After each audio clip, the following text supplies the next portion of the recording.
நம்ம சந்திக்கிற பிரச்சனைகள்லாம் இருக்கு பாருங்க, நம்ம அதை கண்டு எப்படியாவது தப்பிச்சு ஓடிடணும், தவிர்த்துடணும், அது வேண்டான்னு பயப்பட்டு ஒளியிறோம். மறந்துடாதீங்க, தேவன் நம்முடைய ஆசீர்வாதங்கள் மேல் ஆளுகை உள்ளவர் மாத்திரம் அல்ல, நம்முடைய புயல்கள் மேலும் தேவன் ஆளுகை செய்கிறார். விசுவாசிக்கிறவர் ஆமேன் சொல்லுங்க பாப்போம். நம்முடைய புயல்கள், நம்முடைய பிரச்சனைகள் மேல அவர் ஆளுகை செய்கிறார். அவருக்கு தெரியாம நம்ம வாழ்க்கையில் எந்த பிரச்சனையும் வரப்போறது இல்லை. அவர் அனுமதிக்காம ஒரு புயல் நம்மை சந்திக்க போகிறது இல்லை. சில பேருக்கு பிரச்சனையை திறத்த ஆரம்பிச்சு விட்டுருவாங்க, எப்படி முடிக்கணும்னு தெரியாது. குழப்பங்களை ஸ்டார்ட் பண்ணி விட்டுருவாங்க, எப்படி சமாதானம் பண்ணணும்னு தெரியாது. நம்முடைய தேவன் எப்படிப்பட்டவர்னா, புயலை ஆரம்பிக்கிறவராகவும் இருக்கிறாரு, புயலை ஓய பண்ணுகிற தேவனுமாய் இருக்கிறார். அதனாலதான் அவர் புயலை கண்டு பயப்படுறது இல்லை. அவருடைய ஆளுகைக்குள்ளே புயல் வருகிறது. இன்னைக்கு சில பேர் பாக்குறேன், ஒரு காலத்துல சினிமாவை 4 மணி நேரம் கண்ணு கொட்டாம நல்ல விழிப்போட பார்த்த ஆளு 10 நிமிஷத்துல இப்ப கொரட்டை விடுது. என்ன நினைக்கிறீங்க? இத லேட் நைட் ஷோல போய் உட்கார்ந்து இருந்தாங்க ஒரு காலம். லேட் நைட்ல எவனோ ஒருத்தன் ஆடினா, எவ்வளவு ஒருத்தி ஆடினா, அந்த ஆட்டத்தை பாக்குறதுக்கு போய் ராத்திரி லேட் நைட்ல தூங்காம பாத்துக்கிட்டு இருந்த அதே ஆளு ரட்சிக்கப்பட்ட இப்ப சர்ச்சில் உட்காந்துருக்கான். காலையில நல்லா தூங்கி குளிச்சு எழுந்து வந்துட்டு உட்காந்துட்டு 10 நிமிஷத்தை தலை சுத்துது, அப்படியே கேட்க முடியல வசனம். முடிச்ச உடனே எமர்ஜென்சிக்காக இருக்காங்க, நல்லா தான் இருக்காங்க. செய்தி முடிச்ச உடனே பாருங்க என்னங்க அப்படியே தலை சுத்தி கீழே விழுறாங்க. இல்ல நல்லா எஞ்சி போற வழியே மார்க்கெட்ல போயிட்டு கறியை வாங்கிட்டு தான் வீட்டுக்கு போறாங்க. அது செய்தி கேட்ட உடனே தூக்கம் வந்துடுது. எப்படிதான் வருதோ தெரியல. நீங்க நினைக்கிறீங்க உடம்பு களைப்பு. இல்ல இல்ல இல்ல இல்ல, உடம்பெல்லாம் களைப்பா இல்ல. நல்லா அழகா ட்ரெஸ் பண்ணிட்டு தான் வரீங்க, நல்லா அயன் பண்ணி பின்னு பண்ணி நீட்டா தான் வரீங்க. என்ன குறைவா இருக்கு? ஒரு குறை கிடையாது. என்ன அலக்கழிப்புன்னு கேட்டா, அங்க உள்ள பக்கத்துல உட்காந்துருக்கான், ஏய் தூங்கு பேசாம, இந்த வசனம் கேட்கறதுக்கு தூங்கலாம், நீ தூங்கு. நான் சிரிப்புக்கு சொல்றேன்னு நினைக்கிறீங்க? இது ஒவ்வொருடைய ஆத்மாவை கெடுக்கிறதுக்கு அவன் பண்ற திட்டம். நீ நல்லா இருந்துடக்கூடாது, நீ வாழ்ந்துடக்கூடாது, நீ தேவராஜ்யம் போய் சேரக்கூடாதுன்னு வருகிற ஜீவனுள்ள வார்த்தையை அசட்டை பண்ணி அதை எடுத்து போடுறதுக்கு திருடுறதுக்குனே ஒருத்தன் வர்றான். கரெக்டா வர்றான். உன்னை கைவிட மாட்டேன், உன்னை கரம் பிடிச்சவன் கடைசி வரைக்கும் உன்னை நடத்துவேன், இன்னையில இருந்து உன் ஜேர்னியே மாறப்போகுது.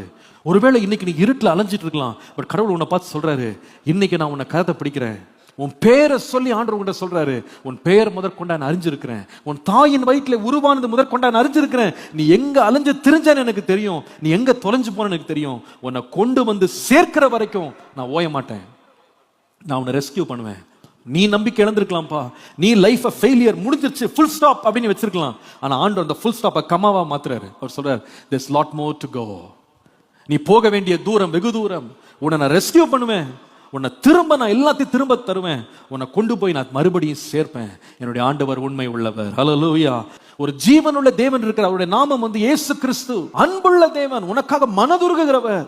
நீ தொலைஞ்சு போகிறது, நீ அக்கிரமத்துல தொலைஞ்சு போனது, வாழ்க்கையில தொலைஞ்சு போனது, டெஸ்டினில தொலைஞ்சு போனது, டைரக்ஷனை இழந்த ஊரை பார்த்து முகத்தை திருப்பிட்டு போறவர் கிடையாது. நீ எங்க போறேன்னு தெரியாம விழுந்து கிடக்கிறியா, உன்னை பார்த்து முகத்தை திருப்பிட்டு போறவர் கிடையாது. உன்னை பார்த்து பரிதபிக்கிற ஒரு தேவன் இருக்கிறார். உனக்காக மனம் இறங்குகிற ஒரு தேவன் இருக்கிறார். உன்னை கரம் பிடிக்கிற ஒரு தேவன் இருக்கிறார். உன்னை கரை சேர்க்கிற ஒரு தேவன் இருக்கிறார். ஆனா ஆண்டவர் சொல்றாரு, இழந்து போனதை, தொலைந்து போனதை தேடுவதற்காக நான் வந்தேன். தேடுகிறவர் மாத்திரம் இல்ல, அதை கண்டுபிடிச்சு வீட்டுக்கு கொண்டு வந்து சேர்க்கிற ஒரு நல்ல தேவனாய் இருக்கிறார். டிப்ரெஷன்ல நீ இருக்கலாம், ஏதாவது ஒரு பயங்கரமான ஒரு அடிக்ஷன்ல நீ இருக்கலாம். ஆண்டவர் உன்னை விடுதலையாக்க இன்றைக்கு வெளிப்பட்டிருக்கிறார். இன்றைக்கு வெளிப்பட்டிருக்கிறார்.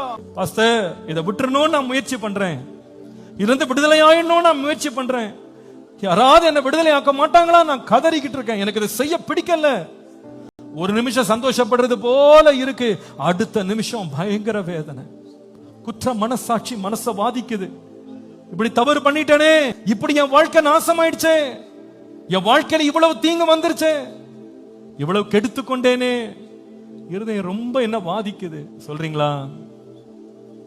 இன்னைக்கு விசுவாசிங்க, என்னை விடுவிக்க இயேசு வந்திருக்கிறார். இந்த வார்த்தையை கேட்டுக்கொண்டிருக்கிற ஒரு சகோதரன் சகோதரி, நீ உள்ளே அழுது கொண்டிருக்கலாம்.